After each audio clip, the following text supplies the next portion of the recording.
Hello, welcome back to Antisocial Studies. I'm Emily Glankler and I'm so excited because today I get to teach you about the 90s. It was a time when I was alive. Okay, we're not only covering the 90s today, but we are covering the first part of Unit 9. And Unit 9 is like the previous two units in the AP World History curriculum. In theory, it's the entire 20th century.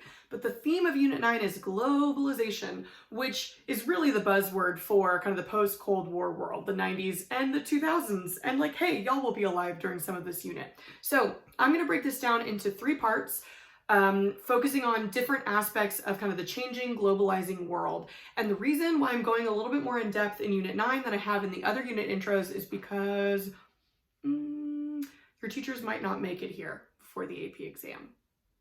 And if they don't, that's totally fine. Just watch these videos instead. That's what I'm having my own kids do. And so the good news here is that this is the unit that you can go the quickest through. You don't have to necessarily have the level of depth that you've needed for other units. It's kind of similar to Unit 1 in that way.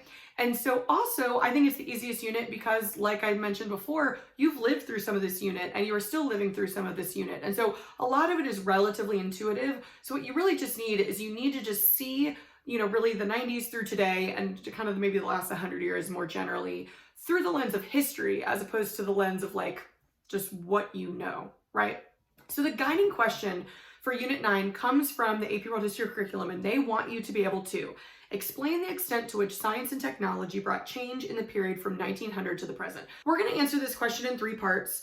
Part one that we're going to focus on today is the fact that science and technology is going to unify the globe. It unifies people and it facilitates social and economic advancement and exchange in a way that we've never seen before. So in a lot of ways, Unit 9 is actually pretty similar to like the period of 1200 to 1450, where we're seeing massive regional trade networks like the Silk Road and the Indian Ocean, connecting people, having cultural diffusion, but it's just happening now almost instantaneously and all around the globe, kind of happening at the same time. I will just give you a little preview. The next topic that we're going to talk about in part 2 of this video series is going to be how technology and science is going to accelerate economic growth.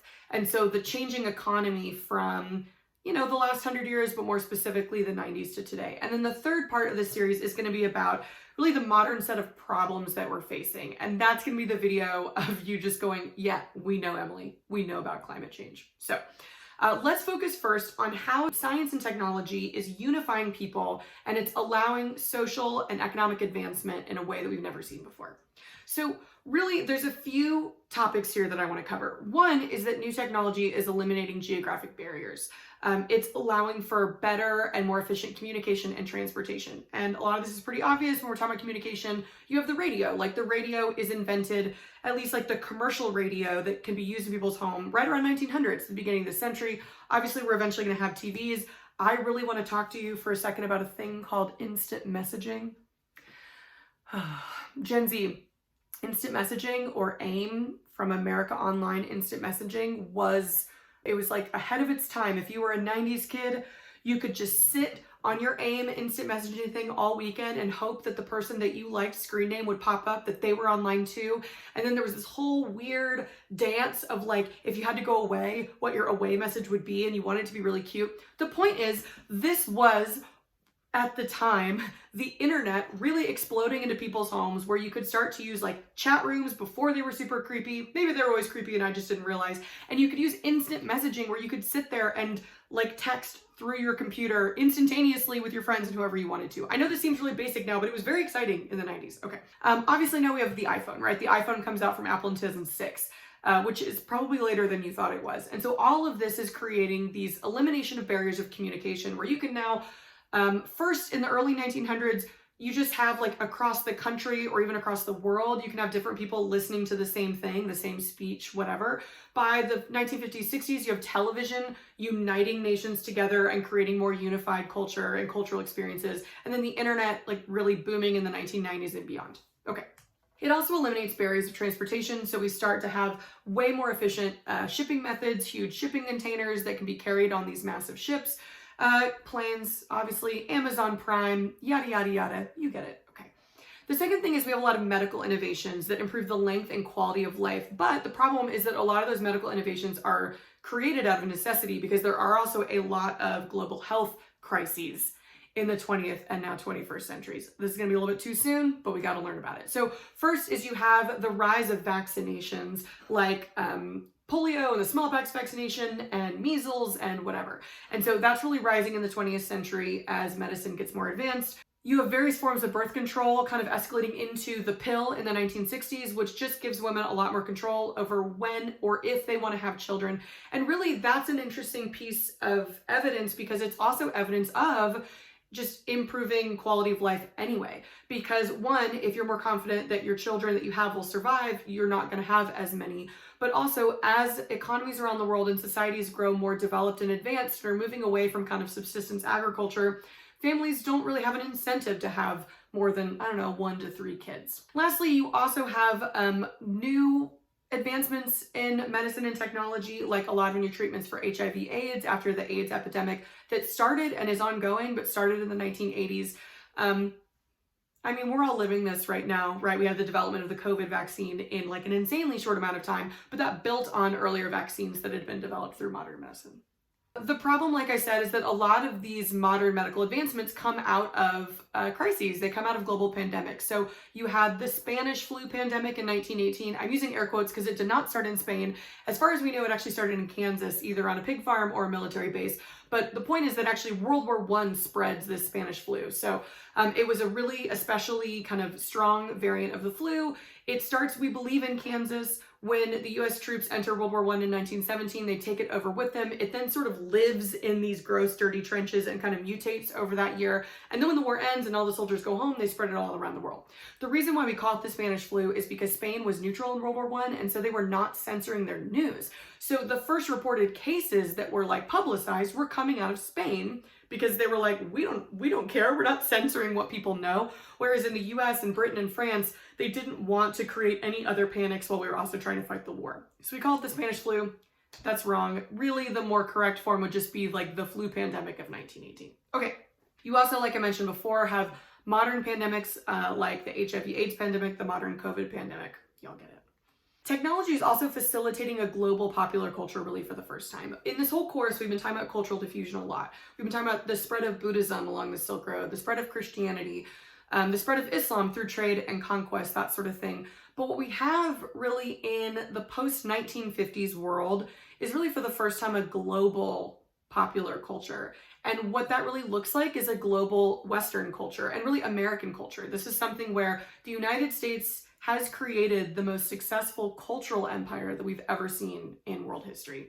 Some examples of that would be Hollywood, like the United States Hollywood being kind of the center of the film industry, although that then spreads and diffuses and adapts and creates syncretic cultures like Bollywood in India and other film industries that are sort of taking what they've learned from the American film and TV industry and then adapting it to their own culture, which is really cool. That like takes us all the way back to like Swahili, right? With Arabic and the Bantu languages mixing. That's all that's happening right now in something like Bollywood. You also have social media. I don't need to lecture y'all about social media. That is helping create a global popular culture where like people from across the globe, especially young people, can all be like watching the same event, talking about the same event, whatever. K-pop, I don't know. I could not name it. I don't know what band this is.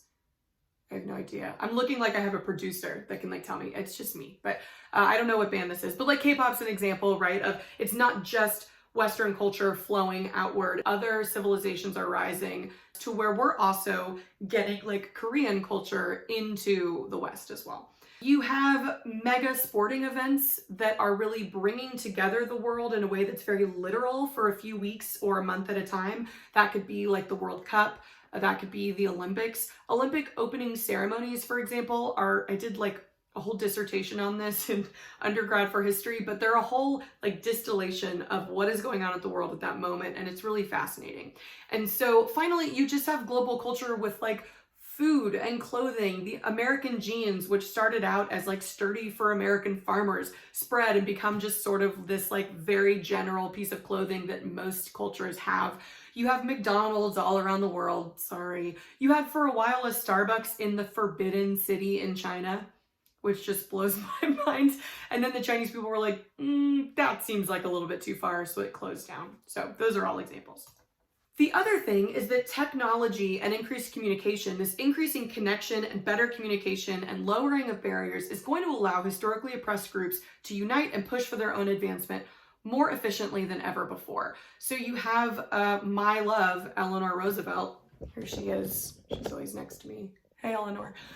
She is going to get together with the new United Nations, and these countries are going to literally be able to come together and sit in the same room. And she comes together with this UN Council to create the Universal Declaration of Human Rights, where we are literally attempting to create a global philosophy. Like, think about how we've talked about how Confucianism has united China, for example. The UN is attempting to do that globally and say we as an entire world culture on planet Earth are going to try to decide morally and ethically what we can and cannot do to other human beings. It has not worked perfectly, but I mean, we haven't given it that much time yet. We also have examples of other groups that had been previously dispersed, like Black people who had been forcibly spread around the globe as a result of slavery in the African diaspora. They're now able to connect back together and have some shared experience as Black people in white-dominated cultures and governments. And so you have African-American leaders like W.E.B. Du Bois working with Jamaican leaders like Marcus Garvey, and with kind of African leaders, Kwame Nkrumah, for example, and they're all starting to come together, and they have these literal meetings, these conferences throughout the 1900s to discuss what are the common issues facing Black people all around the globe. In Latin America, you have a really interesting religious development that's happening within the Catholic Church, which is called liberation theology. So essentially, this can go all the way back to the conquest, right, where Catholicism was forced onto a lot of the American cultures.